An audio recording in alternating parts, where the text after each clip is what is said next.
Today we're going to take apart the devilishly good-looking Redmi K20 Pro. This could very well be the most bang-for-your-buck budget cell phone released so far in 2019. And today we're going to see it all from the inside, and maybe see if a clear version is possible since we haven't made one of those in a while.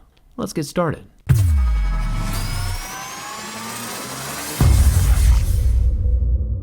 The back panel of this Redmi K20 Pro is made from glass, and it's the typical glued-shut glass sandwich design we've been seeing in smartphones for years. With a bit of heat and a sharp pry tool to slice the adhesive between the glass panel and the metal frame, it should come off easy enough. We'll be digging around inside of the phone to check out the water resistance as we take it apart. Once all the adhesive is cut, I can twist the panels off of each other, revealing the internals of the phone. The mechanical pop-up camera is still hidden underneath the top plastics, which we can get to in a second. Interestingly enough though, there are red rubber fillers inside each of the button cavities. This might be the first sign of water resistance. These red rubber strips tucked inside each of the button holes aren't used to push the button back out, like we've seen in some of the old Nintendo controllers. The rubber's just there to take up space. The more the holes are plugged up, the harder it is for water to get inside. So far so good. Getting deeper into the K20 Pro, we find 20 screws, which are surprisingly green. Maybe the strange, playful screw coloring is to help offset the evil vibe of the back panel. In some electrical applications, a green screw means a grounding screw, which might be the case here, but could also just be the favorite color of the guy who designed it. Once the screws are out, I can lift off the top black plastic panel. The K20 Pro has a square NFC pad on the back. It's a smaller signal coil, and not the larger power-sharing wireless charging coil, but the technologies are still pretty similar. The bottom plastics can't come loose. These include the loudspeaker. And check this out. The speaker has the same water-resistant mesh we've seen on ingress-protected phones. I'm beginning to think that Redmi added the water protection, but didn't pay for the certification, kind of like OnePlus did a while back. I'll mosey my way up to the top of the phone. Here we can see the internal stepper motor system that raises and lowers the front camera. Redmi said this thing is good for 300,000 motions, just like the OnePlus and Vivo phones. It's still fascinating to see them in motion though. The internal motor spins that threaded shaft, and as the threaded shaft spins, the camera motors on up out of the phone, and then motors back down into the phone when the threads rotate the opposite direction. The motor can overheat with too much use though, hence this warning about using the camera too frequently. Where was I? Oh yeah. The difference between this pop-up camera and other pop-up cameras though is the LED sidebars that light up as the camera protrudes, and again as it retracts. These kinds of flashy LED RGBs are things we normally only see inside of gaming phones or PCs. We're going to for sure find out what these LEDs look like, but first let's see what the phone would look like clear. I'm a huge fan of psychedelic phones, so honestly I would probably just leave this one's coating intact, but it's still cool to see how the layer of color works. It's kind of like a giant sticker that's just applied permanently to the bottom side of the glass. Personally, I think they should be sticking holographic designs under here, like the Pokemon cards used to have. The K20 Pro sticker peels off cleanly from the underside of the glass, leaving no residue behind. I'm being very careful not to flex the glass as I peel it off though, because glass is glass and glass can break. Some of the internal black plastics are important. You can see the silver metallic antenna lines, so I'll keep those, and the connectors for the NFC pad. And I'll also keep the lower loudspeaker with its contact pads. Once those are cut, the clear glass can be stuck back into place, and I think it looks pretty cool, half and half like this, showing the different layers inside of the K20 Pro. The pop-up motor is visible, which is the most important part, and obviously the warranty and water resistance is now gone, so I wouldn't recommend attempting this unless you have nothing to lose. If you're looking for a non-permanent phone modification, it's probably safer to stick with something like D-brand. You can get something a bit more angelic and classy, like the marble or white carbon, or my personal favorite, the stealthy swarm or black camo. And if you like playing with wood, you can always get real crazy with bamboo or something. And since the skins are protective, yet non-permanent, they don't void any warranties. I'll put a link down in the description for you, and thanks to D-brand for sponsoring this video. Let's go deeper. I'll unplug the battery connector like a little Lego, and then I can unplug each end of this long extension ribbon. Then we can remove the battery. This is one of my favorite styles of battery adhesive, the strong, tangible pull tabs. The adhesive is thinner than the magical pull tabs we see inside iPhones, or even the permanent adhesive we see inside the Samsung phone, and look how strong it is.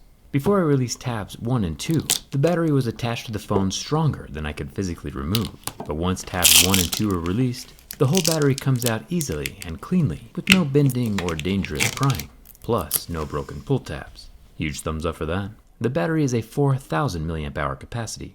I can unplug the bottom motherboard ribbon and the lowest camera, the 13 megapixel wide angle.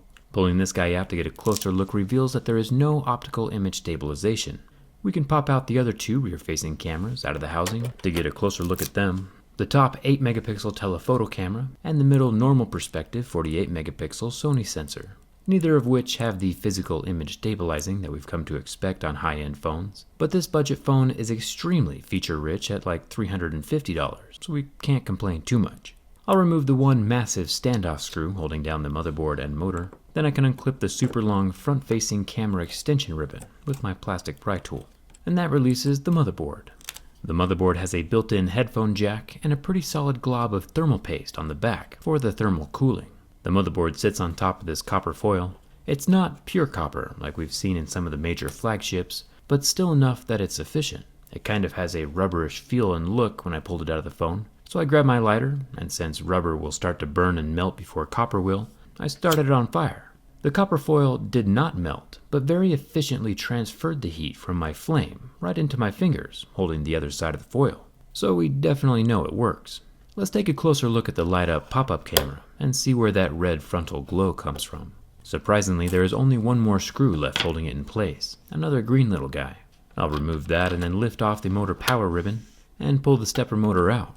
Then I can slide the pop-up camera up and out of the phone. Since there are no LEDs shining up into the lower portion of the housing, it means everything must be self-contained inside the boxy camera. So in order to find it, we have to remove the camera covering, the red plastic with the translucent bars along the side. My razor blade can slice through the housing and leverage off the top, revealing some pretty cool internals. The LEDs are actually located around the base of the camera, and they shine up into the cloudy clear plastic rainbow.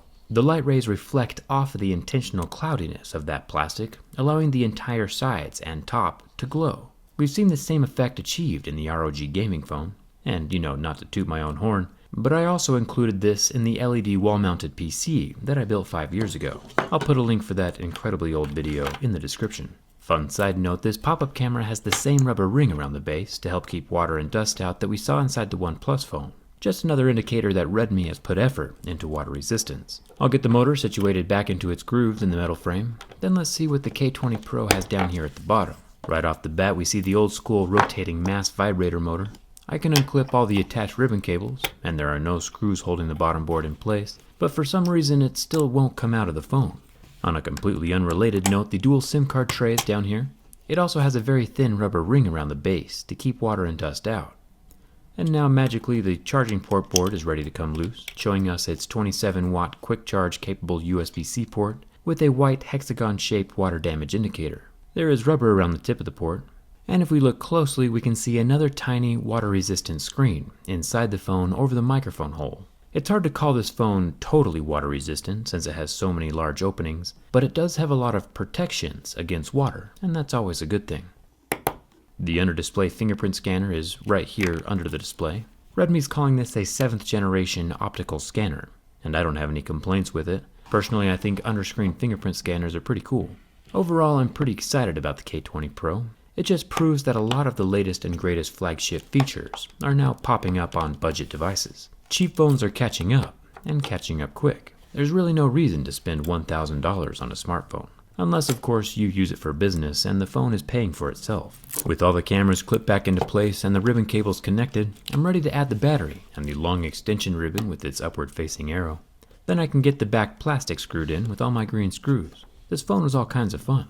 I'll put the clear glass into place on top of the phone, and lucky for us, the whole thing still turns on. The power button has a very interesting connection with the gold contact pads resting up against the bottom side of the motherboard, so if the motherboard's not screwed down, it doesn't start. If your phone ever does get wet and stops working, cleaning off those contact pads would be a good place to start. It's a weird connector. And there you have it, a fully functional Redmi K20 Pro with the light-up mechanical camera, all reviewed from the inside. Let me know your favorite part of this phone down in the comments, and if you enjoy seeing technology reviewed like this, from the inside, hit that subscribe button. I've got some fun videos on the way. Don't forget to see what your phone looks like with the skin on it using the D-brand link in the description, and come hang out with me on Instagram and Twitter. Thanks, Tom, for watching. I'll see you around.